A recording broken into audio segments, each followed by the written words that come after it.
JKR അക്കാഡമിയിലേക്ക് എല്ലാവർക്കും ഒരിക്കൽ കൂടി സ്വാഗതം. ഡിവിഷണൽ അക്കൗണ്ടന്റ് പരീക്ഷയ്ക്ക് വേണ്ടിയിട്ട് തയ്യാറെടുക്കുന്ന ഉദ്യോഗാർത്ഥികൾക്ക് വേണ്ടിയിട്ടുള്ള റാങ്ക് ഫയൽ ലഭ്യമാണ്. ഏറ്റവും പുതിയ സിലബസ്, ഓരോ ടോപ്പിക്കിൽ നിന്നുള്ള പ്രധാനപ്പെട്ട ചോദ്യങ്ങൾ, അതിൻ്റെ ഉത്തരങ്ങൾ, പ്രീവിയസ് ചോദ്യങ്ങൾ, ഉത്തരങ്ങൾ എല്ലാം ഉൾപ്പെടുത്തിയാണ് റാങ്ക് ഫയൽ തയ്യാറാക്കിയിട്ടുള്ളത്.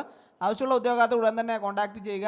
അതുപോലെ തന്നെ ഈ തസ്തികയിലേക്ക് അപേക്ഷ സമർപ്പിച്ചുള്ള ഉദ്യോഗാർത്ഥികൾക്ക് വേണ്ടിയിട്ടുള്ള ക്ലാസ്സുകളെല്ലാം തന്നെ ഈ ചാനലിലൂടെ ലഭ്യമാണ്. ക്ലാസ്സുകളെല്ലാം തന്നെ പ്ലേലിസ്റ്റിൽ അപ്ഡേറ്റ് ചെയ്യുന്നുണ്ട്. പുതുതായിട്ട് ജോയിൻ ചെയ്യുന്ന ഉദ്യോഗാർത്ഥികളെ സംബന്ധിച്ചിടത്തോളം പ്ലേലിസ്റ്റ് ക്ലിക്ക് ചെയ്താൽ ക്ലാസ്സുകളെല്ലാം തന്നെ നിങ്ങൾക്ക് ലഭ്യമാവുന്നതാണ്.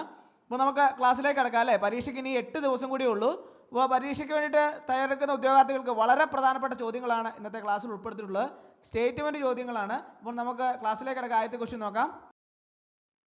Important facts relating to Mahatma Gandhi and civil disobedience movement. മഹാത്മാഗാന്ധിയുമായും നിസ്സഹകരണ പ്രസ്ഥാനവുമായും ബന്ധപ്പെട്ട പ്രധാന വസ്തുതകൾ ഏതൊക്കെയാണ് എന്നാണ് ചോദിച്ചിരിക്കുന്നത്. നാലെണ്ണം കൊടുത്തിട്ടുണ്ട് അല്ലേ. ഒന്ന് ഏതാണ്? Gandhiji started civil disobedience movement from Dandi to Sabarmati Ashram, distance of 322 kilometre. Gandhiji ദണ്ഡിയിൽ നിന്ന് 322 കിലോമീറ്റർ ദൂരമുള്ള സബർമതി ആശ്രമത്തിലേക്ക് നിസ്സഹകരണ പ്രസ്ഥാനം ആരംഭിച്ചു. Civil disobedience movement slowly declined and it was formally suspended in May 1934. നിസ്സഹകരണ പ്രസ്ഥാനം പതുക്കെ കുറയുകയും 1934 മെയ് മാസത്തിൽ അത് ഔപചാരികമായി നിർത്തിവെക്കുകയും ചെയ്തു. ചിറ്റ്ഗോങ് ആർമോറി raid was conducting under the leadership of Surya Sen between the periods. ഈ കാലഘട്ടത്തിൽ സൂര്യസെന്നിന്റെ നേതൃത്വത്തിൽ ചിറ്റ്ഗോങ് ആയുധപുര റെയ്ഡ് നടന്നിരുന്നു. Gandhiji attended first round table conference on November 12, 1930. 1930 November 12 Gandhiji ആദ്യ വട്ടമേശ സമ്മേളനത്തിൽ പങ്കെടുത്തു. ഇതിൽ ഈ മഹാത്മാഗാന്ധിയും നിസ്സഹകരണ പ്രസ്ഥാനവുമായും ബന്ധപ്പെട്ട പ്രധാന വസ്തുതകൾ ഏതൊക്കെയാണ് എന്നാണ് ചോദിച്ചിട്ടുള്ളത്. 4 ഓപ്ഷൻസ് കൊടുത്തിട്ടുണ്ട്. അതിൻ്റെ അകത്ത് option A, option B, option C, option D. ഏതാണ് ശരി ഉത്തരം? ഒന്ന് ആലോചിച്ച് നോക്കിയേ. ഏതാണ് ശരി ഉത്തരം? കണ്ടുപിടിച്ചോ? ഏതാണ്? ഓപ്ഷൻ ഡി ആണ് അല്ലേ. only 1, 2, 3 are correct. only 1, 2, 3 are correct. അടുത്ത question. relevant facts about 1857 revolt. 1857 കലാപത്തെ കുറിച്ചുള്ള പ്രസക്തമായ വസ്തുതകൾ. 4 വസ്തുതകൾ താഴെ കൊടുത്തിട്ടുണ്ട് അല്ലേ. അതിൻ്റെ അകത്ത് പ്രസക്തമായ വസ്തുതകൾ ഏതൊക്കെയാണെന്നാണ് ചോദിച്ചിരിക്കുന്നത്. നമുക്ക് ഓരോന്നും നോക്കാം അല്ലേ. Doctrine of lapse annexed by the right of conquest, Satara, Jaipur, Sambalpur, Baghat, Udaipur, Jhansi and Nagpur. ദത്തവകാശ നിരോധന നിയമം പിടിച്ചടക്കാനുള്ള അവകാശവുമായി സത്താറ, ജയ്പൂർ, സമഭൽപൂർ, ബാഗത്, ഉദയ്പൂർ, ഝാൻസി, നാഗ്പൂർ എന്നീ സ്ഥലങ്ങൾ ബന്ധിപ്പിച്ചിരിക്കുന്നു. British economic policies in India worked against the interest of Indian trade and industry. The East India Company used its political power to destroy Indian handicrafts and industry and developed into an appendage of a foreign exploitative system. ഇന്ത്യയിലെ British സാമ്പത്തിക നയങ്ങൾ Indian വ്യാപാര താൽപര്യങ്ങൾക്ക് വിരുദ്ധമായി പ്രവർത്തിച്ചു. East India company തങ്ങളുടെ രാഷ്ട്രീയ അധികാരം ഉപയോഗിച്ച് ഇന്ത്യൻ കരകൗശല വസ്തുക്കളെയും വ്യവസായങ്ങളെയും നശിപ്പിക്കുകയും അതിനെ ഒരു വിദേശ ചൂഷണ വ്യവസ്ഥയുടെ അനുബന്ധമായി വികസിപ്പിക്കുകയും ചെയ്തു. The East India company rule continued for a long time after the 1858 Act. അതായത് 1858 നിയമത്തിനും ശേഷവും ഈസ്റ്റ് ഇന്ത്യ കമ്പനി ഭരണം വളരെ കാലം തുടർന്നു. The revolt of 1857 ended the era of territorial aggrandizement, gave place to the era of economic exploitation.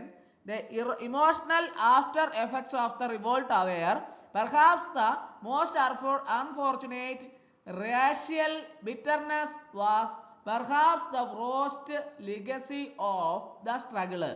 1857 കലാപം പ്രാദേശികവൽക്കരണത്തിന്റെ യുഗത്തിന് അറുതി വരുത്തി, സാമ്പത്തിക ചൂഷണത്തിന്റെ യുഗത്തിന് ഇടം നൽകി. കലാപത്തിന്റെ വൈകാരിക പ്രത്യാഘാതങ്ങൾ ഒരുപക്ഷെ ഏറ്റവും ദൗർഭാഗ്യകരമായിരുന്നു. വംശീയ വിദ്വേഷം ഒരുപക്ഷെ സമരത്തിന്റെ ഏറ്റവും മോശമായ പൈതൃകമായിരുന്നു. ഈ 4 എണ്ണത്തിൽ 1857 കലാപത്തെ കുറിച്ചുള്ള പ്രസക്തമായ വസ്തുതകൾ ഏതൊക്കെയാണെന്നാണ് ചോദിച്ചിട്ടുള്ളത്. 4 ഓപ്ഷൻസ് തന്നിട്ടുണ്ട് അല്ലേ. ഏതാണ് ശരി ഉത്തരം? ഒന്ന് ആലോചിച്ച് നോക്കി. Option A, B, C, D ഏതാണ് കറക്റ്റ് ആൻസർ? ആലോചിച്ചോ? ഏതാണ്? ഓപ്ഷൻ സി ആണല്ലേ. only 1, 2, 4 are correct. only 1, 2, 4 are correct. അടുത്ത question. Important facts relating to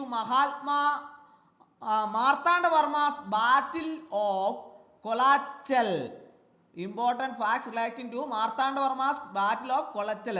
അതായത് മാർത്താണ്ഡവർമ്മയുടെ കൊളച്ചൽ യുദ്ധവുമായി ബന്ധപ്പെട്ട പ്രധാന വസ്തുതകൾ ഏതൊക്കെയാണെന്നാണ് ചോദിച്ചിരിക്കുന്നത്. 4 എണ്ണം കൊടുത്തിട്ടുണ്ട്. ആദ്യത്തേത് ഏതാണ്? The Battle of Kolachal was the battle between the Dutch and Marthandavarma. ഡച്ചുകാരും മാർത്താണ്ഡവർമ്മയും തമ്മിലുള്ള യുദ്ധമായിരുന്നു കൊളച്ചൽ യുദ്ധം. The Dutch wanted to seize power in Anchikayal, Ernakulam area, Martha-Vadakundur. അതായത് അഞ്ചിക്കൈമൽ എറണാകുളം പ്രദേശം മാർത്ത വടക്കുംകൂരില് അധികാരം പിടിച്ചെടുക്കാൻ ഡച്ചുകാർ ആഗ്രഹിച്ചു. The Dutch received much needed military assistance from Batavia. ബാറ്റാവിയയില് നിന്ന് ഡച്ചുകാർക്ക് ആവശ്യമായ സൈനിക സഹായം ലഭിച്ചു. On May 22, 1743, a comprehensive peace treaty was signed by Marthandavarma and Commander Rinenskers at Mavelikkara. അതായത് 1743 മെയ് 22 മാവേലിക്കരയിൽ വെച്ച് മാർത്താണ്ഡവർമ്മയും കമാൻഡർ റെനോക്കോൺസിർസും ചേർന്ന് സമഗ്രമായ ഒരു സമാധാന ഉടമ്പടി ഒപ്പുവെച്ചു. ഇതില് മാർത്താണ്ഡവർമ്മയുടെ കൊളച്ചൽ യുദ്ധവുമായി ബന്ധപ്പെട്ട പ്രധാന വസ്തുതകൾ ഏതൊക്കെയാണെന്നാണ് ചോദിച്ചിട്ടുള്ളത്. ഒന്ന് ആലോചിച്ച് നോക്കി. ഏതൊക്കെയാണ്? 4 ഓപ്ഷൻസ് ഉണ്ട്. ഒന്ന് നോക്കി. ഏതാണ്? ഓപ്ഷൻ ഡി ആണ് കറക്റ്റ് ആൻസർ അല്ലേ. only 1, 2, 4 are correct. 1, 2, 4 ആണ് ശരിയായിട്ടുള്ളത്. അടുത്ത question. Important facts relating to United Kerala. ഐക്യ കേരളവുമായി ബന്ധപ്പെട്ട പ്രധാന വസ്തുതകൾ. 1. A reforms committee has been constituted for the development of constituencies with the participation of representatives of the state congress. The rule of Dalava and Diwan continued up to 1959. അതായത് ഒന്നാമത്തെ എന്താണ്? നിയോജക മണ്ഡലങ്ങളുടെ വികസനത്തിനായി സംസ്ഥാന കോൺഗ്രസ് പ്രതിനിധികളെ ഉൾപ്പെടുത്തി പരിഷ്കരണ സമിതി രൂപീകരിച്ചു. രണ്ടാമത്തെ എന്താണ്? ദളവയുടെയും ദിവാന്റെയും ഭരണം 1959 വരെ തുറന്നു. മൂന്നാമത്തെ എന്താണ്? TK നാരായണ പിള്ളയുടെ ഭരണകാലത്ത് നാട്ടുരാജ്യങ്ങളെ സംയോജിപ്പിച്ച ഐക്യ കേരളം രൂപീകരിക്കാൻ ഇന്ത്യ ഗവൺമെന്റ് തീരുമാനിച്ചു. നാലാമത്തെ എന്താണ്? The state of Kerala came into existence after the government of India approved the recommendation of the state redistribution commission. അതായത് സംസ്ഥാന പുനർവിതരണ കമ്മീഷന്റെ ശുപാർശ ഇന്ത്യ ഗവൺമെന്റ് അംഗീകരിച്ചതിനെ തുടർന്നാണ് കേരള സംസ്ഥാനം നിലവിൽ വന്നത്. ഈ 4 എണ്ണത്തില് ഐക്യ കേരളവുമായി ബന്ധപ്പെട്ട പ്രധാന വസ്തുതകൾ ഏതൊക്കെയാണെന്നാണ് ചോദിച്ചിട്ടുള്ളത്. ഓപ്ഷൻസ് 4 എണ്ണം ഉണ്ട്. ഏതാണ് ശരി ഉത്തരം? ഒന്ന് ആലോചിച്ച് നോക്കി. ഓപ്ഷൻ എ ആണല്ലേ. only 1, 3, 4 are correct. 1, 3, 4 ആണ് ശരിയായിട്ടുള്ളത്. അടുത്ത question. The wrong statement relating to formation of United Nations Organization. ഐക്യരാഷ്ട്ര സംഘടനയുടെ രൂപീകരണവുമായി ബന്ധപ്പെട്ട തെറ്റായ പ്രസ്താവനകൾ. 4 പ്രസ്താവനകൾ താഴെ കൊടുത്തിട്ടുണ്ട്. അതിന്റെ ഐക്യരാഷ്ട്ര സംഘടനയുടെ രൂപീകരണവുമായി ബന്ധപ്പെട്ട തെറ്റായ പ്രസ്താവന ഏതെന്നാണ് ചോദിച്ചിരിക്കുന്നത്. ഒന്നാമത്തെ പ്രസ്താവന എന്താണ്? ചാർട്ട് ചെയ്ത കരട് പിന്നീട് ചർച്ച ചെയ്യുകയും പരിഷ്കരിക്കുകയും മെച്ചപ്പെടുത്തുകയും ഒടുവിൽ 1945 ഏപ്രിൽ ജൂൺ മാസത്തില് സാൻഡ്രാവാൻസ്കോയുടെ കോൺഫറൻസിൽ 50 സംസ്ഥാനങ്ങളുടെ പ്രതിനിധികൾ ഒപ്പിടുകയും ചെയ്തു. രണ്ടാമത്തെ എന്താണ്? Under article 24 members confer on the Security Council primary responsibility for the maintenance of international peace and security. Article 24 പ്രകാരം അംഗങ്ങൾ അന്താരാഷ്ട്ര സമാധാനവും സുരക്ഷയും നിലനിർത്തുന്നതിനുള്ള പ്രാഥമിക ഉത്തരവാദിത്തം സുരക്ഷാ കൗൺസിലിന് നൽകുന്നു. മൂന്നാമത്തെ എന്താണ്? Norwegian foreign minister Trygve Lie was elected as first secretary general. അതായത് നോർവീജിയൻ വിദേശകാര്യമന്ത്രി ട്രിഗവിലിക്ക് ഫസ്റ്റ് സെക്രട്ടറി ജനറലായി തിരഞ്ഞെടുക്കപ്പെട്ടു. നാലാമത്തെ എന്താണ്? ഐക്യരാഷ്ട്ര സഭയുടെ സ്ഥിരാംഗമല്ലാത്ത അംഗങ്ങൾക്കും വീറ്റോ അധികാരം ഉണ്ടായിരുന്നു. ഈ 4 എണ്ണത്തില് ഐക്യരാഷ്ട്ര സംഘടനയുടെ രൂപീകരണവുമായി ബന്ധപ്പെട്ട തെറ്റായ പ്രസ്താവന ഏതാണെന്നാണ് ചോദിച്ചിട്ടുള്ളത്. ഏതാണ്? 4 ഓപ്ഷൻസ് ഉണ്ട്. ഒന്ന് ആലോചിച്ച് നോക്കി.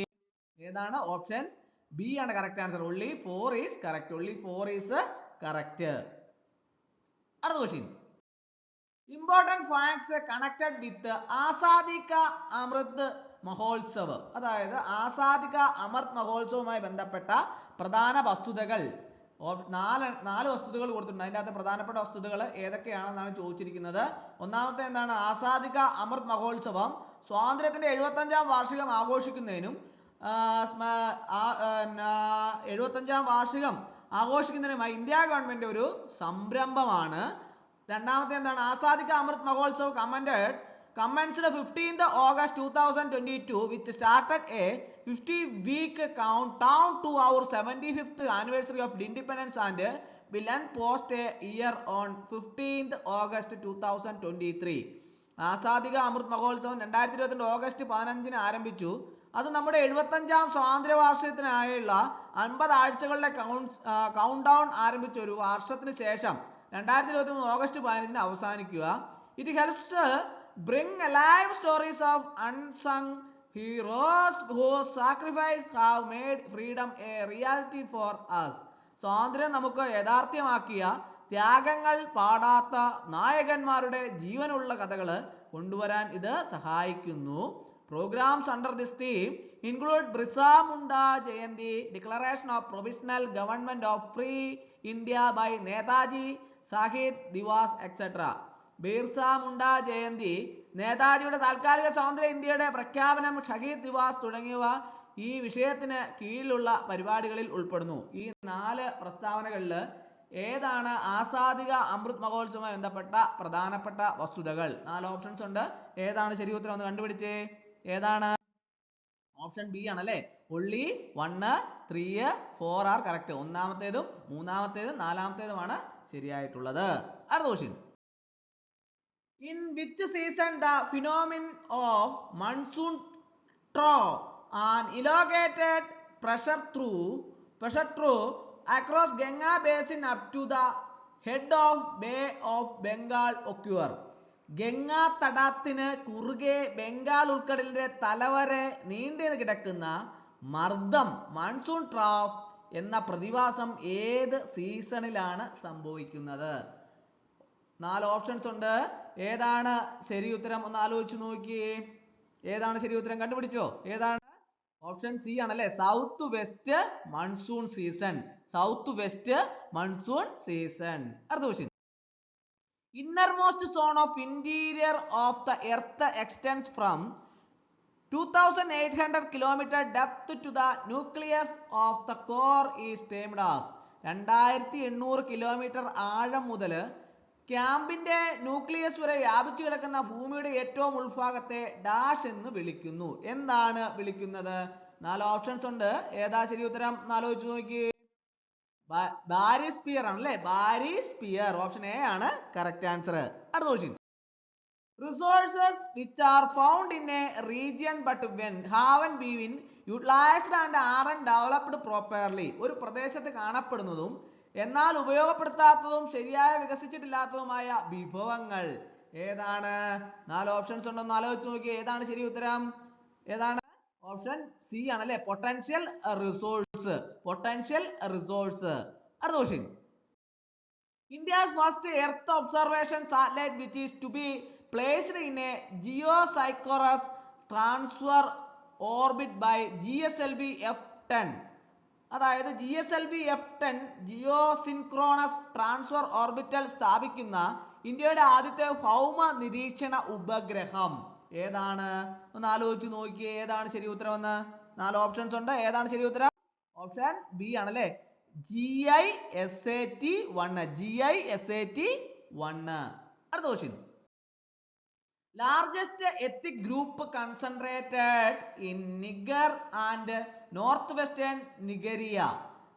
നൈജറിലും വടക്കു പടിഞ്ഞാറൻ നൈജീരിയയിലും കേന്ദ്രീകരിച്ചിരിക്കുന്ന ഏറ്റവും വലിയ വംശീയ വിഭാഗം.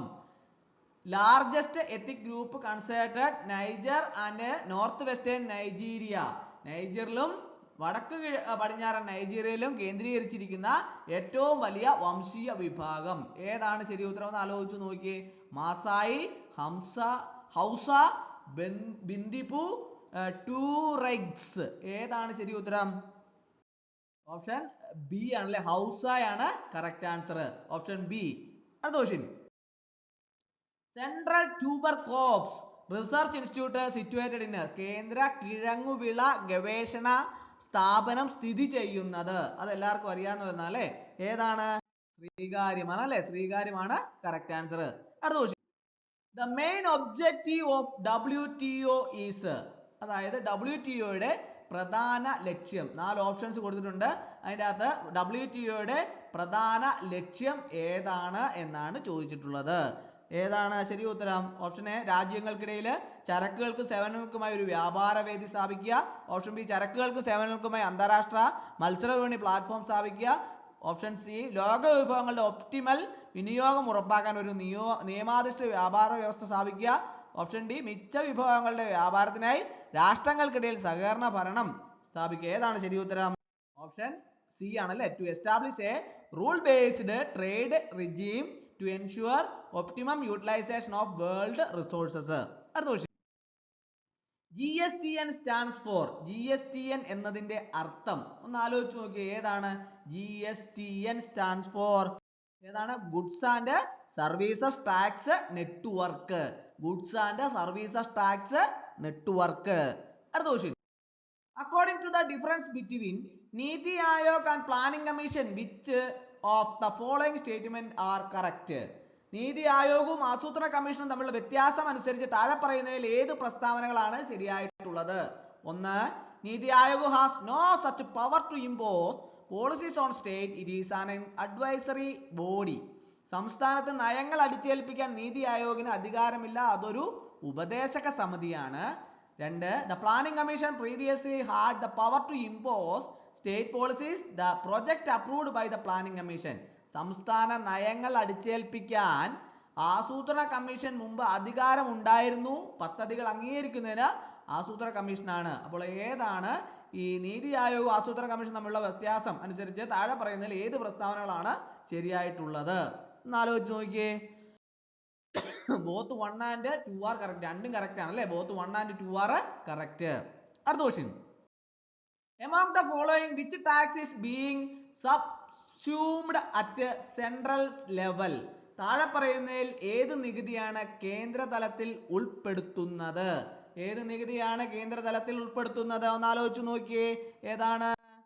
സർവീസ് ടാക്സ് ആണ് അല്ലേ, സർവീസ് ടാക്സ്. അടുത്ത ക്വസ്റ്റ്യൻ.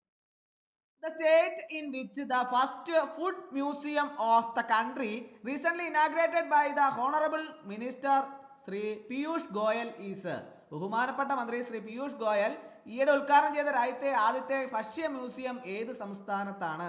എല്ലാവർക്കും അറിയാവുന്നതാണല്ലേ, ഏത് സംസ്ഥാനത്താണ്? തമിഴ്നാട്, തമിഴ്നാട്ടിലാണല്ലേ, തമിഴ്നാടു. ഓപ്ഷൻ എ ആണ് കറക്റ്റ് ആൻസർ. അടുത്ത question. Among the following which of the constitutional amendment is related to GST? താഴെ പറയുന്നതിൽ ഏത് ഭരണഘടനാ ഭേദഗതിയാണ് GSTയുമായി ബന്ധപ്പെട്ടിരിക്കുന്നത്? ഏതാണ്? ഓപ്ഷൻ ഡി ആണല്ലേ, ഏതാണ്? Duty 1. Among the following which of the constitutional amendment is related to GST? 101. Option D ആണ് കറക്റ്റ് ആൻസർ. അടുത്ത question. The word socialist and secular was added to the preamble of the Indian Constitution through the, socialist secular എന്നീ വാക്കുകൾ Indian ഭരണഘടനയുടെ ആമുഖത്തിൽ ചേർത്തത് dash വഴിയാണ്. ഏത് വഴിയാണ്? ഒന്ന് ആലോചിച്ച് നോക്കിയേ, ഏത് വഴിയാണ്? ഓപ്ഷൻ ബി ആണ്, രണ്ടാമത്തെ അല്ലെ, 42nd amendment, 42nd amendment. അടുത്ത question. The president can promulgate an ordinance. രാഷ്ട്രപതിക്ക് ഒരു ഓർഡിനൻസ് പ്രഖ്യാപിക്കാം. എങ്ങനെയാണ്? ഒന്ന്, when both houses are not in session, രണ്ട് സഭകളും സെഷനിൽ ഇല്ലാത്തപ്പോൾ, ഒരു സഭ മാത്രം സെഷനിൽ ആയിരിക്കുമ്പോൾ, ദേശീയ അടിയന്തരാവസ്ഥ ഉണ്ടാകുമ്പോൾ, ഏത് സമയത്തും. ഏതാണ് ശരി ഉത്തരം? ഏതാണെന്ന് ആലോചിച്ച് നോക്കിയേ. ഓപ്ഷൻ ബി ആണല്ലേ, only 1 and 2. when both houses are not in session. രണ്ടാമത്തെ ഏതാണ്? when only one house is in session. അപ്പോൾ ഈ ഒന്നാമത്തേതും രണ്ടാമത്തേതുമാണ് ശരിയായിട്ടുള്ളത്. അപ്പോൾ ഇന്നത്തെ ക്ലാസ് എല്ലാവർക്കും ഇഷ്ടമായെന്ന് വിചാരിക്കുന്നു. ഒരിക്കൽ കൂടി എന്ന് പറഞ്ഞു നിർത്തട്ടെ. നന്ദി, നമസ്കാരം.